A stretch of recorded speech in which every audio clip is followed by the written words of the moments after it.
Hi everybody. Today I am here before you to talk to you something regarding OET writing. The 7 mistakes that have to be avoided in OET writing. Let's see what are they.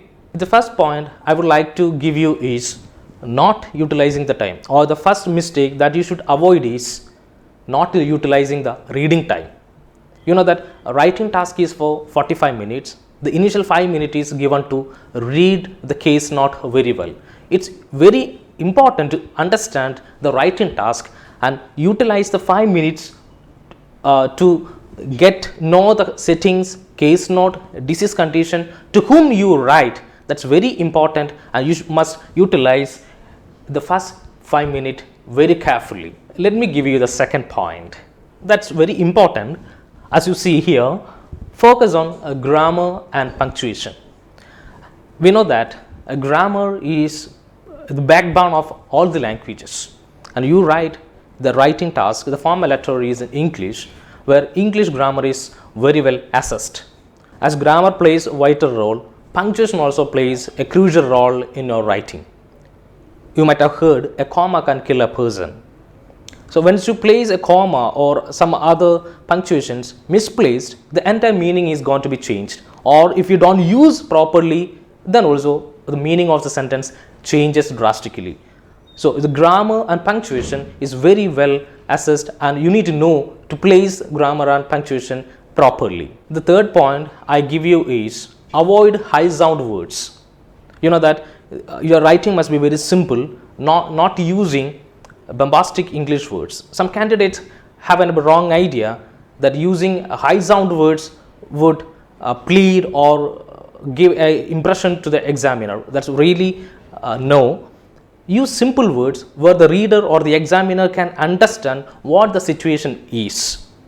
So avoid high sound words. Use proper vocabulary which suits the proper place. The fourth important mistake that you need to avoid is don't copy paste. We have a tendency to use the words from the case note as it is, and where your letter is going to be degraded if you copy paste the word.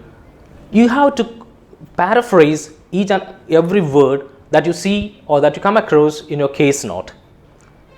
I would strongly recommend you to use the synonyms to transfer the data.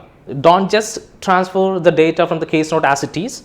Please do use proper vocabulary to rephrase your writings. The fifth point I would like to give you is avoiding the vague ideas or including not so clear views.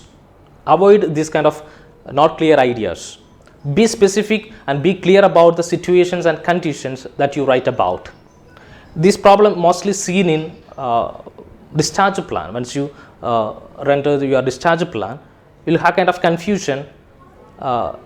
What kind of suggestions you can go with, or what could I recommend for the client? You will have a kind of vague idea. So be clear and be specific about the discharge plan and the words that you use there. So avoid the vague ideas. The sixth point is very important one, that is having the coherence. You know that this is one of the criteria in OET writing too. Answer to the question. You must, when you go for writing, you must understand the question very well and answer to the question according to whom you need to write. Every sentence should have coherence or cohesion each other. Irrelevant data must be avoided. And very simply, if I say irrelevant data must be avoided, and choose only the relevant data and according to the person to whom you write. If you write to avoid irrelevant data, it's your duty, or you have to do that when you write. Choose only the relevant data according to whom you write, or just simply say don't beat around the bush, or don't include everything, and previous sentence should have coherence with the next one. The last point, the seventh point, is no proofreading.